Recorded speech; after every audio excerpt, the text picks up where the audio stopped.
Greetings to everyone. We are back with our second unit, and last topic we have discussed was Boltzmann distribution law, one of the most important topic of this unit, Maxwell Boltzmann distribution law. इस unit के अंदर इस topic में हमने दो चीज़ें find out करी थी। एक तो number of the particles find out करे थे, n की वैल्यू कितनी है, फिर इसके अंदर जो कांस्टेंट a था उसको डिटरमाइन करा यहाँ पर, और इस टर्म बीटा को भी डिटरमाइन किया था। तो एग्जाम में कई बार a भी पूछ लिया जाता है, कई बार बीटा भी पूछ लेते हैं, कई बार सिर्फ नंबर ऑफ पार्टिकल्स। तो कल हमने इन दोनों को फाइंड आउट कर लिया था, ठीक है। तो आज हम नेक्स्ट टॉपिक डिस्कस करेंगे, and that is known as Maxwell Boltzmann statistics, ठीक है। अब तक हम सिर्फ स्टैटिस्टिक्स की बात करते आए हैं कि स्टैटिस्टिक्स है, ये है, वो है, लेकिन आज हम फर्स्ट यानी कि क्लासिकल के ऊपर जो बेस्ड स्टैटिस्टिक्स है उसको डिस्कस कर रहे हैं, ठीक है। इट में भी पॉसिबल कि शायद ये जो है वो कुछ बुक्स में नहीं भी दे रखी है, लेकिन क्योंकि तीनों स्टैटिस्टिक्स पता होंगी तब हम सीक्वेंस वाइज उनको कर सकते हैं, फिर उनको डिफरेंशिएट करेंगे। तो आज हम Maxwell Boltzmann statistics in terms of energy distribution के लिए फाइंड आउट करते हैं इसको। MB statistics for energy distribution.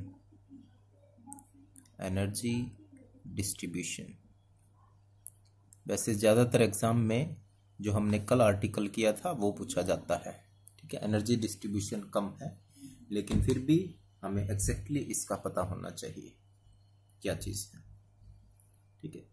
तो इस MB स्टैटिस्टिक्स को, एनर्जी डिस्ट्रीब्यूशन को फाइंड आउट करने के लिए हम कुछ कंसीडर करके चलेंगे पहले, फिर उसके एजम्पशंस जो हैं वो लेकर के चलेंगे साथ में। सबसे पहले तो हमने कंसीडर किया कि ideal gas, consider an ideal gas सबसे पहले तो, और उसके अंदर having large number of molecules, ठीक है, forming an isolated system, forming an isolated system। isolated system का मतलब ये है कि हमने जो भी गैस ली है उसका बाहर से कोई लिंक नहीं, बाहर से कोई पार्टिकल उसके अंदर एंटर नहीं हो सकता, और उसके जो गैस पार्टिकल्स हैं वो बाहर नहीं जा सकते, आइसोलेटेड है, ठीक है। अब क्योंकि जो आइसोलेटेड है तो उसमें total number of particle will be fixed, particles will be constant, fix होंगे, कांस्टेंट होंगे। दूसरा, क्योंकि आइसोलेटेड है तो एनर्जी भी सिस्टम की हमेशा कांस्टेंट रहनी है, total energy of system is constant. ये चीज़ हम कंसिडर करके यहाँ पर चल रहे हैं। आइसोलेटेड सिस्टम लिया है, ideal gas large number of particles या मॉलिक्यूल्स को कंटेन किए हुए हैं, ठीक है। अब ये सारी चीज़ हम कंसिडर करके इसको MB स्टैटिस्टिक्स में एप्लीकेबल करते हैं। MB statistics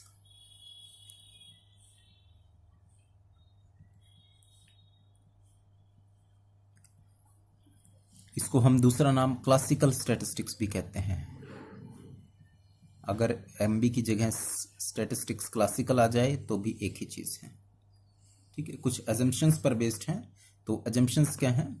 according to Maxwell Boltzmann statistics और क्लासिकल स्टैटिस्टिक्स, सबसे पहली एजम्पशन क्या थी कि पार्टिकल्स जो हैं ऑफ द सिस्टम, सिस्टम के जो भी पार्टिकल्स हैं आर आइडेंटिकल एंड डिस्टिंग्विशेबल हैं, कि आपको शायद रिकॉल हो गया होगा जो हमने इसकी चीज़ें डिस्कस करी थी, डिस्टिंग्विशेबल, ठीक है। पहचाने जा सकते हैं अलग अलग और एक जैसे हैं, आइडेंटिकल हैं, ठीक है, लेकिन दिखने में एक जैसे हैं, लेकिन वैसे डिस्टिंग्विशेबल हैं वो। दूसरी चीज़, क्लासिकल है तो वॉल्यूम कितने भी साइज का हो सकता है, the volume of space cell can be as desired, can be as our desire.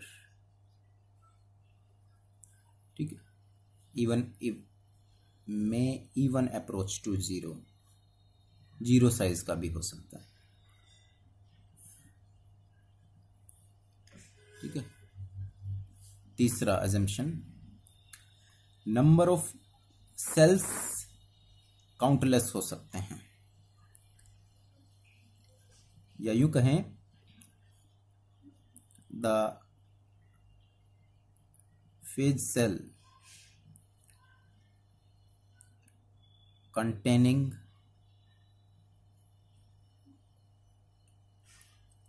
number of particles, no constraints, containing as many as particles. as many की बजाय अगर हम इसको यूं कहें कि one a phase cell contain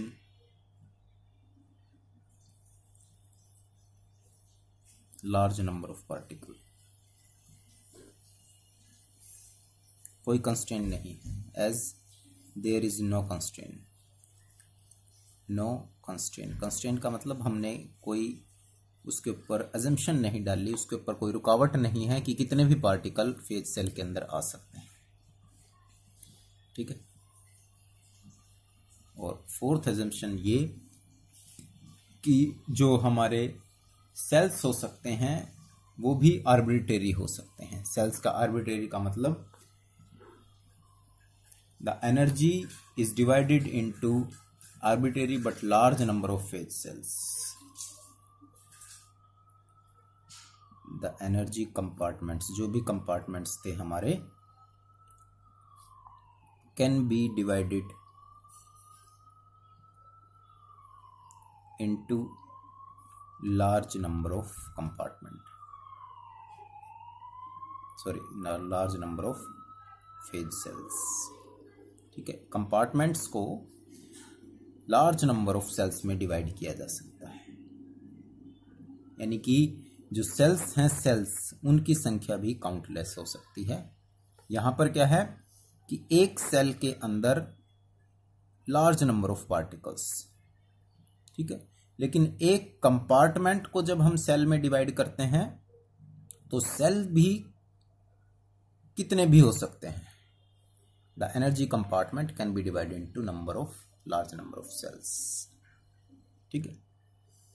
और last thing की बात करें तो particle is specify the state of particle. The state of particle is specified by position and momentum. Position and momentum coordinates, दोनों ही चीजें हमें इसके लिए चाहिए. पोजीशन भी चाहिए और मोमेंटम भी चाहिए. उसके कोऑर्डिनेट से हम उसकी स्टेट को फाइंड आउट कर सकते हैं. तो ये इसकी अजम्पशंस हैं जो हमने मान करके यहाँ पर चलना है. ठीक है. अब मैक्सवेल बोल्ट्जमैन डिस्ट्रीब्यूशन लॉ जो है वो ये कहता है कि जो एनर्जी है पार्टिकल्स की वो कितनी भी हो सकती है और उसको हम लार्ज नंबर ऑफ सेल्स में डिवाइड कर सकते हैं और एक सेल के अंदर बहुत सारे पार्टिकल्स को एज्यूम किया जा सकता है. तो जो बेसिक अप्रोच है वो यहाँ पर भी एप्लीकेबल होगी. नंबर ऑफ पार्टिकल्स निकालेंगे, उनकी एनर्जी निकालेंगे, फिर लॉगरिथम ऑफ W निकालेंगे, अल्फा बीटा से मल्टीप्लाई करेंगे. तो सबसे पहले as no molecules, number of molecules are fixed are constant. ठीक है. नंबर ऑफ मॉलिक्यूल्स कांस्टेंट है, that is n is constant. जब n कांस्टेंट है तो they are divided into large number of energy intervals. Energy interval let us से k में हमने उनको डिवाइड कर दिया. Let n1 n2 nk be the number of particles in energy interval having energy interval U1, U2 and UK। ठीक है, N1 number of particle है, उसकी एनर्जी U1 N2 है तो उसकी एनर्जी U2 NK है तो उसकी एनर्जी UK। और जब ये है तो टोटल एनर्जी कांस्टेंट है U के बराबर, that is N1 U1 plus N2 U2 और NK UK is a constant value U, or we can write this value as summation I is equal to 1 to K Ni UI। ठीक है, एक चीज और यहां पर हमने लिखनी थी, total number of particle is constant, so total number of molecules are constant, that is n को हम क्या लिख सकते हैं, समेशन या n1 plus n2 up to nk, या इसको हम लिख सकते हैं summation i is equal to 1 to k ni के बराबर। ठीक है, टोटल एनर्जी हमने लिख दी, टोटल नंबर ऑफ पार्टिकल्स को हमने लिख दिया है। और क्योंकि जब टोटल एनर्जी कांस्टेंट है और टोटल नंबर ऑफ पार्टिकल्स भी कांस्टेंट हैं तो इसको हम क्या लिख देंगे अब,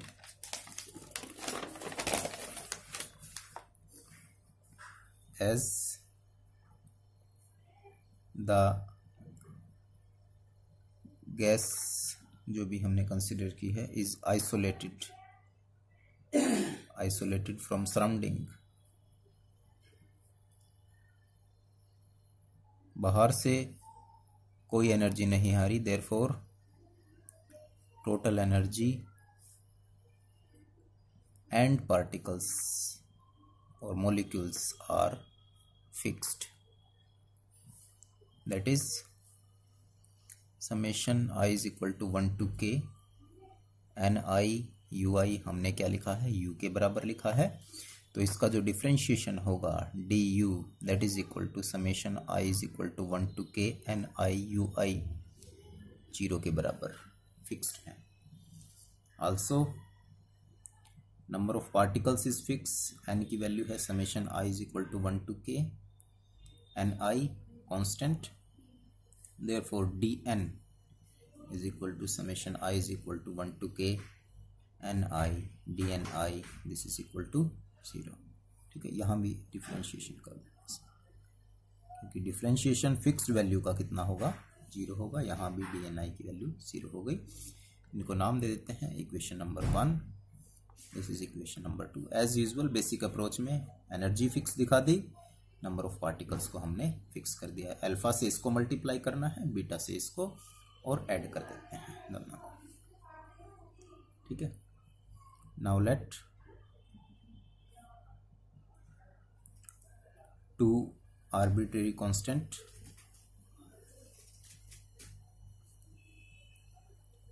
alpha and beta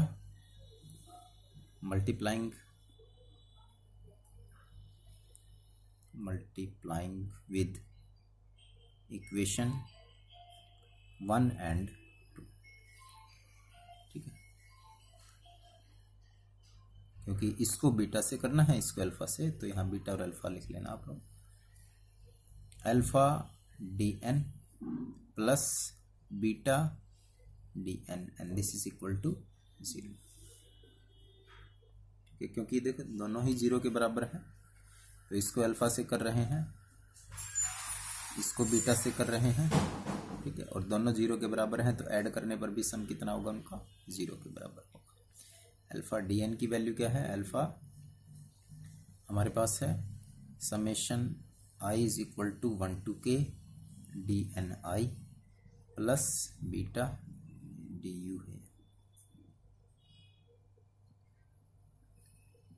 summation i is equal to 1 to k d of ni ui and this is equal to 0। Equation number 3 आ गई हमारे पास। ठीक है, तो अल्फा और बीटा हमने लिख दिए, दोनों ही ऐड करके 0 के बराबर आ रहे हैं हमारे पास। अब हमने थर्मोडायनेमिक प्रोबेबिलिटी के साथ इसको इंटरवल के साथ लिखना है। लेकिन अब जो लास्ट आर्टिकल था उसमें हमने सिर्फ यहाँ पर जब पाई की वैल्यू को लिखा था, ये देखिए this was the value of thermodynamic probability. ठीक है, ये सिर्फ नंबर ऑफ पार्टिकल्स के लिए, हम नंबर ऑफ मॉलिक्यूल्स के लिए हम लिख रहे हैं। अभी तक इसके अंदर हमने इसको सेल्स में डिवाइड नहीं किया है, सिर्फ ये डिस्ट्रीब्यूशन है नंबर ऑफ पार्टिकल्स का थर्मोडायनेमिक प्रोबेबिलिटी के लिए।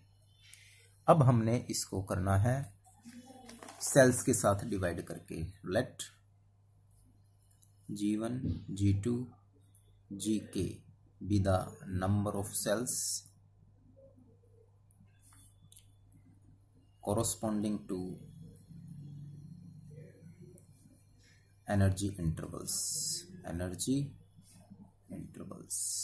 having U1, U2 and Uk respectively। G1 की एनर्जी U1, G2 की Gk की सेल्स में डिवाइड कर दिया है। These are the number of cells. और जब नंबर ऑफ सेल्स कर दिया, then according to classical mechanics या classical theory, thermodynamic probability for macrostate क्या वैल्यू आ जाएगी, W से डिनोट करते हैं हम इसको, and this is equal to factorial n, n2 में G1 की पावर n, G2 की पावर n2, G1 की पावर n1, G2 की पावर n2, Gk की power nk, and it is divided by factorial n1, n2 and factorial nk। ठीक है, और इसको हम क्या लिख सकते हैं, पाई की टर्म्स में, क्योंकि ये मल्टीप्लाई में है सारे, और नीचे वाली वैल्यू भी किसमें है, मल्टीप्लिकेशन में। ये term as it is factorial n। Now pi i is equal to 1 to k G I की पावर ni और डिवाइडेड बाय ni फैक्टोरियल। ठीक है, वहाँ तो हम सिर्फ इसको यहाँ लिख रहे थे जब हम नंबर ऑफ पार्टिकल्स को डिस्ट्रीब्यूट करते हैं थर्मोडायनेमिक प्रोबेबिलिटी में, लेकिन नंबर ऑफ सेल्स के साथ डिस्ट्रीब्यूशन ये है, आर्टिकल पहले हम कर चुके हैं इसको। ठीक है, वहाँ से हम डायरेक्ट भी लिख सकते हैं इसको। इक्वेशन नंबर 4 दे दिया। और क्योंकि ये थर्मोडायनेमिक प्रोबेबिलिटी है हमारे पास, ठीक है, तो थर्मोडायनेमिक प्रोबेबिलिटी को वैसे हमने W से डिनोट कर रखा है, लेकिन W बहुत लार्ज वैल्यू है, K वैल्यू तक जा सकती है, तो हम लार्ज वैल्यू की बजाय इसका हम लॉगरिथम ले लेते हैं for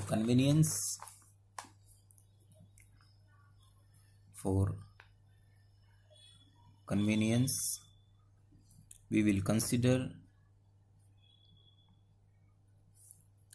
the maximum value of logarithm W। ठीक है, इंस्टेड ऑफ W, सिर्फ W लेने की बजाय लॉगरिथम W में ले लेते हैं, तो ln W this is equal to, ठीक है, टर्म क्या थी हमारे पास, W this is equal to factorial n pi i is equal to 1 to k G I की पावर ni और ni का फैक्टोरियल। ठीक है, तो इस सारे का लॉगरिथम लेना है, तो लॉगरिथम W हो गया। ये इसके साथ मल्टीप्लाई में है, तो ये तो होगा प्लस, लेकिन पाई भी रहेगा साथ में, तो ln ni यहाँ लिख दिया हमने, प्लस ये टर्म मल्टीप्लाई में है सारी की सारी, और मल्टीप्लाई समेशन में चेंज हो जाता है। ठीक है, i is equal to 1 to k, logarithm लेंगे तो ये टर्म आगे आ गई, ni G I ln G I minus divide वाला ln ni का फैक्टोरियल। ठीक है, देखिए ये मल्टीप्लाई में था तो प्लस आ गया, ये सारी मल्टीप्लिकेशन है। ठीक है, तो ऊपर वाली वैल्यू तो ये एज इट इज लिख दी हमने, नीचे वाली डिवाइड में थी तो माइनस चला गया यहाँ पर लॉगरिथम में। अब ये जो वैल्यू आई है हमने इसको चेंज कर लेना है according to Stirling formula, according to Stirling approximation, Stirling formula. Stirling formula क्या है हमारे पास, अगर ln फैक्टोरियल में है तो उसको लिख सकते हैं n लोगरिथम n माइनस में n। अब जहाँ भी इस तरह की वैल्यू है उसको चेंज कर देते हैं ln w, this is equal to, ये टर्म चेंज हो गई इसके according, n ln n minus n plus summation में ये वैल्यू भी i is equal to 1 to k। अब यहाँ पर gi है तो ये टर्म तो चेंज नहीं होनी क्योंकि ln फैक्टोरियल के लिए फार्मूला है हमारे पास, तो ni ln gi माइनस ये चेंज हो जाएगी। ठीक है, ध्यान रखना यहाँ ni है, ये ln है और ये ni है, तो ni को हम क्या लिख सकते हैं, हम minus ni ln ni plus ni और ब्रैकेट क्लोज। अब यहाँ देखो ये माइनस के साथ आना चाहिए था ये, ठीक है, तो फर्स्ट टर्म तो हमारी माइनस के साथ माइनस हो गई, लेकिन ये जो माइनस था ये यहाँ पर क्या हो गया है, प्लस हो गया है फॉर्मूले के अकॉर्डिंग, क्योंकि बाहर माइनस का साइन था, पहली टर्म तो माइनस आ गई और दूसरी टर्म माइनस की होनी चाहिए थी, वो प्लस आ गई।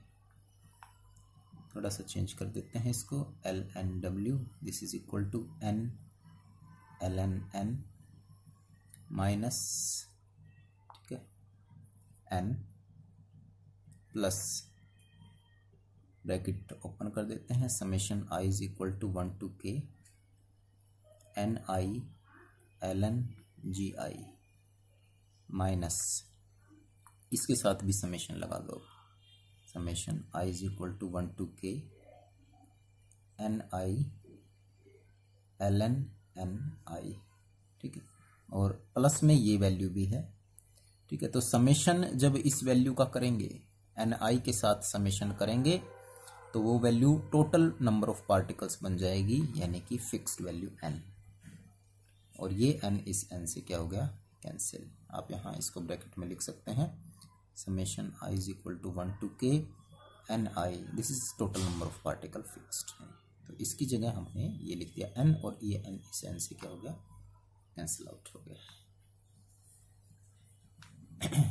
अब ln w हमें मिल गया, अब लॉगरिथम तो ले लिया हमने, फिर इसका डिफरेंशिएशन करते हैं और मोस्ट प्रोबेबल स्टेट के लिए dn की वैल्यू 0 के बराबर, taking derivative on both side, तो इसका डिफरेंशिएशन लेंगे तो d ln w this is equal to, सब कुछ फिक्स है, कांस्टेंट है 0 माइनस, ठीक है, यहाँ पर ln gi में है और ये नंबर ऑफ पार्टिकल्स है, तो समेशन माइनस तो ये खत्म हो गया, plus i is equal to 1 to k, इसका डिफरेंशिएशन dn i हो गया, और ln gi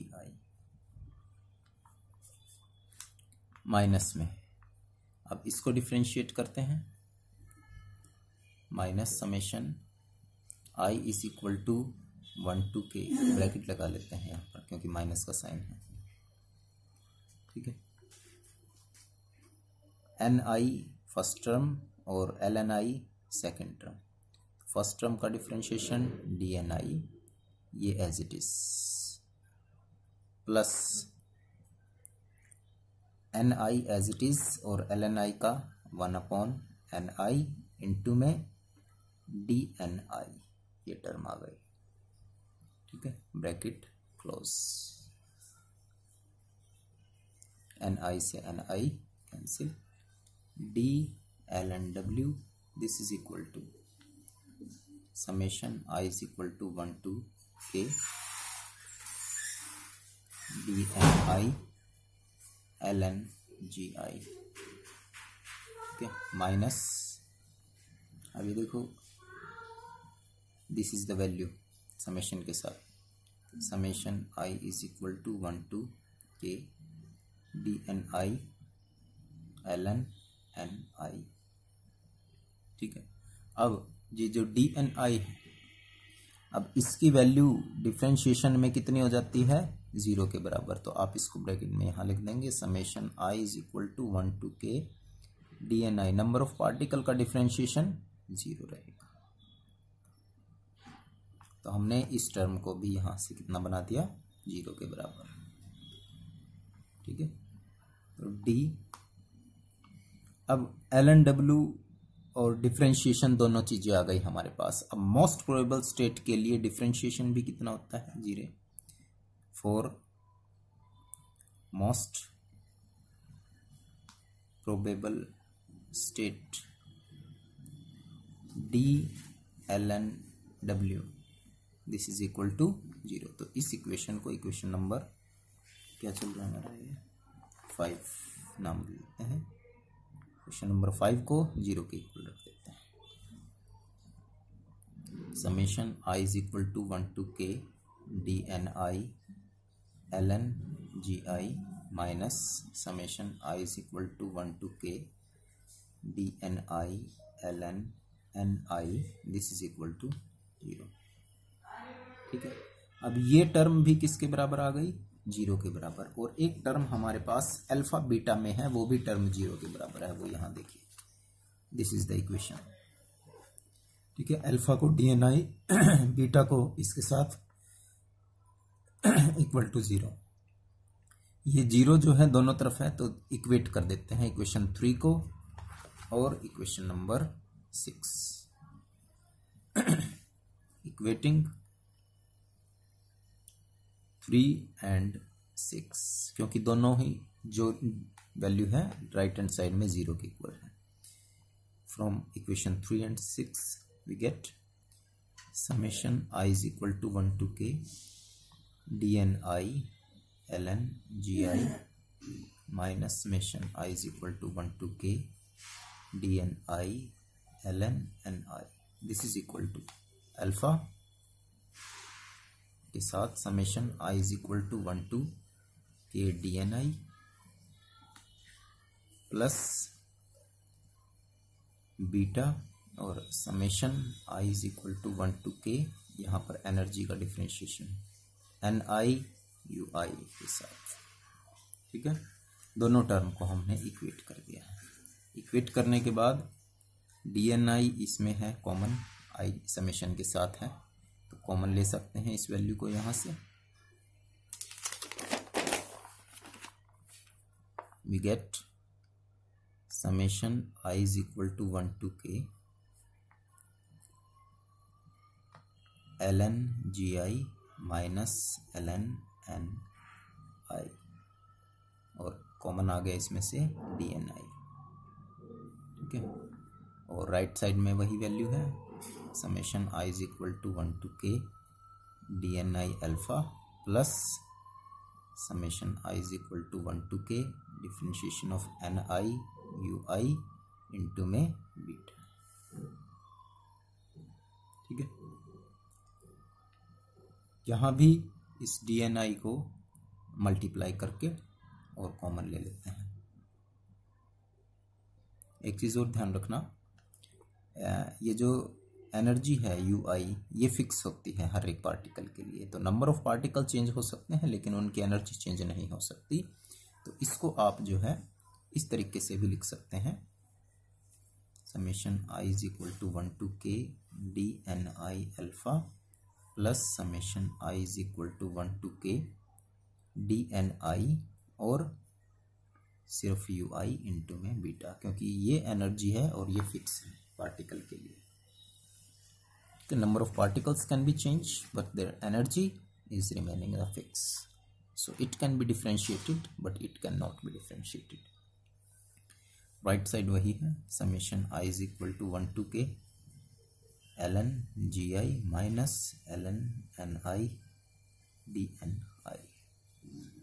अब इन दोनों में से भी ni को कॉमन ले सकते हैं हम। Summation I is equal to 1 to k ln gi minus ln N I into में D N I, this is equal to summation I is equal to 1 to k common, और यहाँ पर रह गया अल्फा प्लस यहाँ पर रहेगा you I into में बीटा डी एन आई के साथ, डी एन आई कॉमन ले लिया हम। ठीक है, अब दोनों तरफ समेशन हटा भी सकते हैं, तो वैल्यू क्या बची, l n g I minus l n n I, this is equal to alpha u i beta. Minus में है तो l n g i upon में एन आई लिख सकते हैं इसको, this is equal to alpha u i beta. Logarithm को हटा दो, g i n i e की power alpha plus u i beta. तो नंबर ऑफ पार्टिकल्स की टर्म्स में एन आई की वैल्यू क्या हो गई, ये क्रॉस मल्टीप्लाई कर दो, जी आई ओवर ई की power alpha plus beta U I, और we can write this value as N I G I into में ई की power minus alpha into E की power minus beta U I. So this is the number of particles in terms of energy distribution. This equation is MB Maxwell-Boltzmann law of energy distribution. ठीक है, next के लिए हम discuss करेंगे बोस-आइंस्टाइन को। ठीक है, अभी के लिए